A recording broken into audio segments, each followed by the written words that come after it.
This concludes a 7-minute summary. If you have learned enough to schedule an interview with the author, send an email to authors@thetaskforce.info. If you would like to know more, continue watching this video. The following 10-minute segment identifies the problem. The field of study known as psychology has yet to discover the missing theory that explains the motivation behind human decisions and behavior. This means psychologists must work without an industry-accepted central core theory. In the absence of a working theory, practitioners inject their own ideas. They feign expertise by using specialized terminology, persuasion tactics, being evasive, and asking probing questions. The consequences of psychologists counseling patients without the missing theory that explains human nature are enormous and far-reaching. Before we look at the personal, professional, and social consequences, we will outline the steps that lead to and result in the scam. The 3 steps of the scam.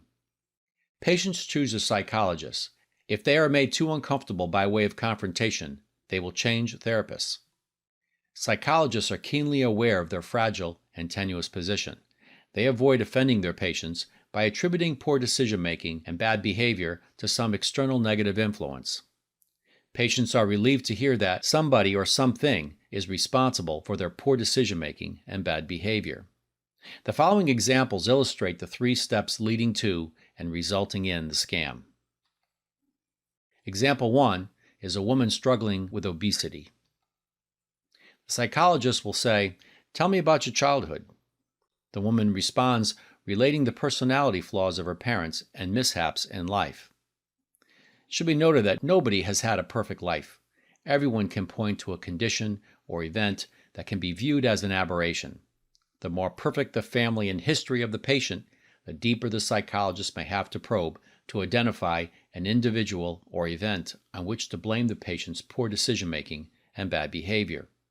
The following response by the therapist, although typical, is hypothetical in our example, based on supposed feedback obtained from the patient.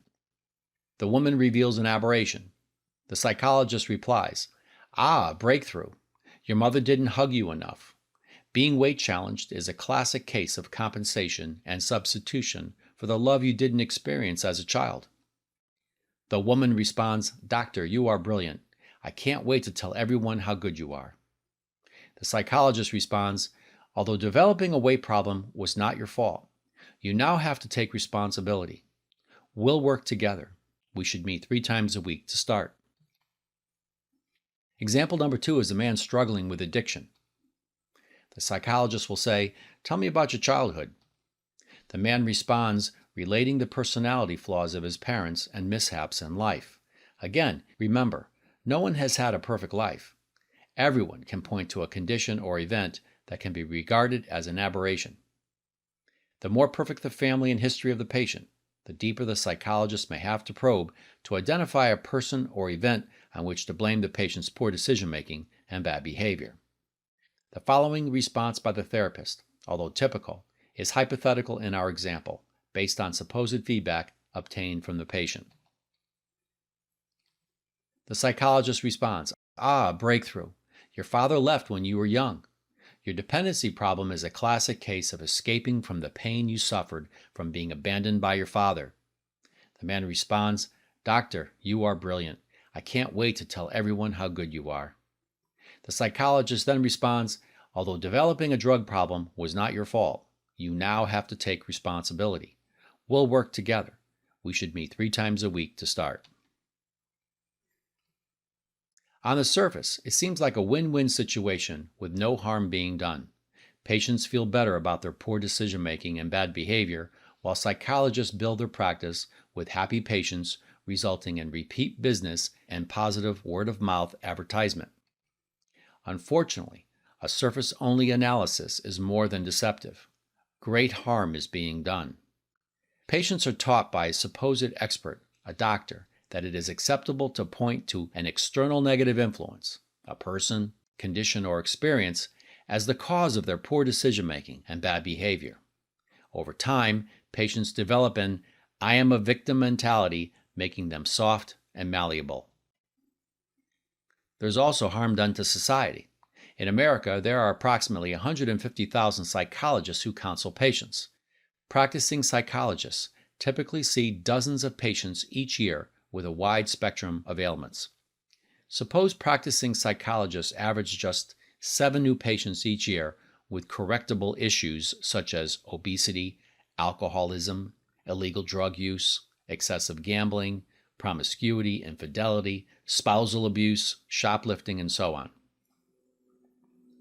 Practicing psychologists typically see more than 7 patients a year with correctable issues. We chose the number 7 to be conservative and to work with round numbers.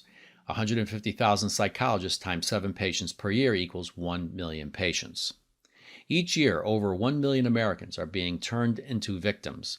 Multiplying 1 million citizens a year times 60 years since the 1950s equals 60 million Americans functioning while under the impression their ailment is the result of one or more external negative influences. So what?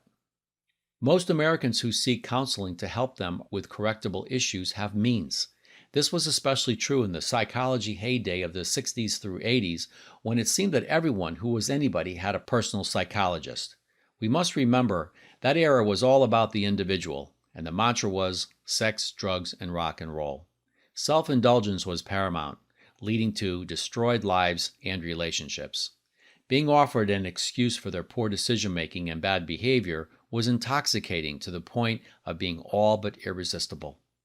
Here is the worst part. Most of these people held or hold lofty positions in society where they overtly or subtly influenced the masses. Millions of citizens turned victims held positions as leaders and legislators, as reporters, writers, and editors, or in the entertainment industry as artists, musicians, actors, directors, and producers. Naturally, they inadvertently and sometimes deliberately spread the notion in their work that poor decision-making and bad behavior is the result of external negative influences. This is more than a simple belief. It is a theory of human nature that claims human beings would perform admirably if not for external negative influences that cause them to falter and fail. The notion that human beings are predisposed to perform admirably spring up is why this theory is referred to as spring theory. Spring theory is the belief that human beings would spring up and perform admirably if not for the burdens of society cast upon them. In the absence of a universally accepted core theory of human nature endorsed by psychology, spring theory was adopted by default. It should be noted that spring theory has not been tested, proven correct, or certified. Eventually, everyone assumed negative social influences are like heavy baggage. They weigh on citizens, compressing the spring-like quality of human nature. The various social ills compress the internal spring of citizens, continually pushing them downward until they perform poorly. It follows that if government removed the social ills, citizens would be set free, and the internal human spring would propel them upward. Imagine the evils of society to be like heavy baggage weighing on citizens, compressing the spring that would otherwise elevate them. Naturally, Congress assumed that spring theory was correct, inspiring Congress to become active.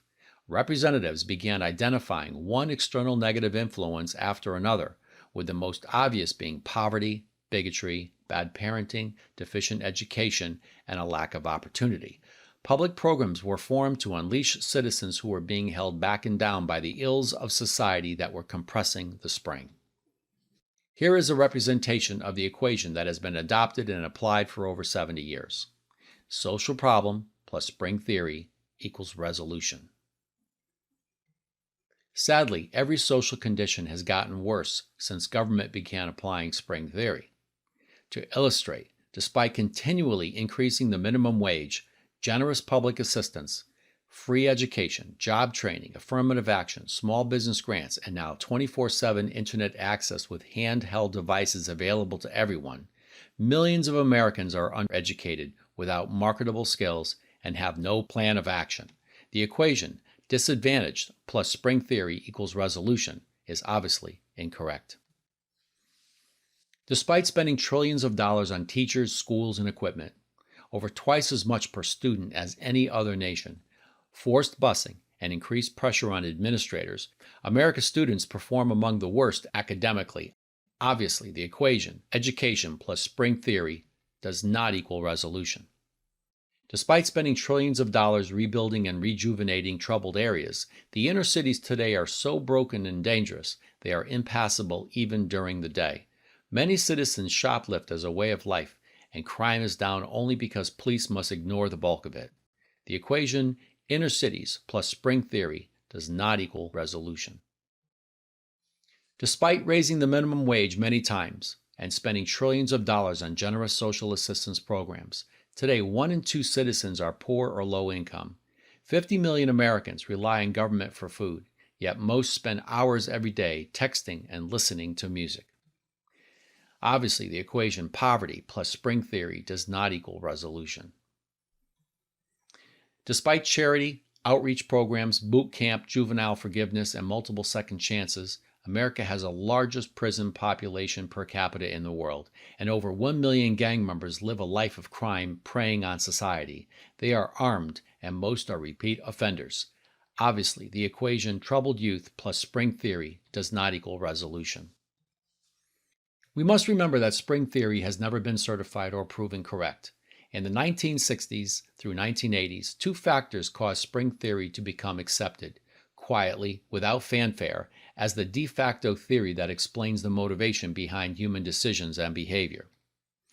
First, it filled a void in psychology that was operating without a universally accepted core theory of human nature. Second, attributing the poor decision-making and bad behavior of patients to some external negative influence empowered the participants. Psychologists relieved the guilt of patients struggling with self-induced correctable issues in trade for turning huge profits.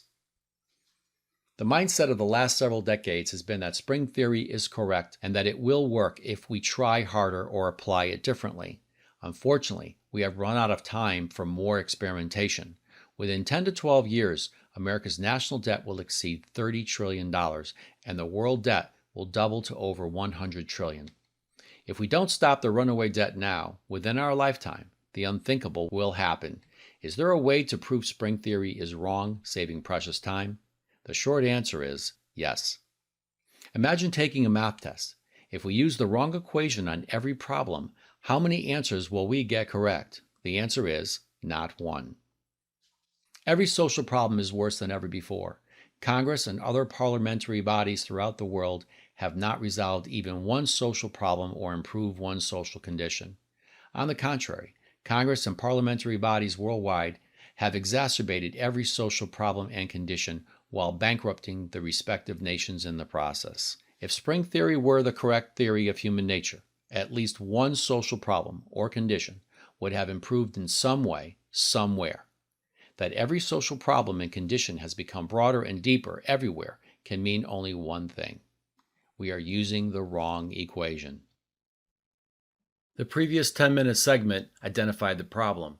If you have learned enough to schedule an interview with the author, send an email to authors@thetaskforce.info. If you would like to know more, continue watching this video. The following 10-minute segment summarizes the science.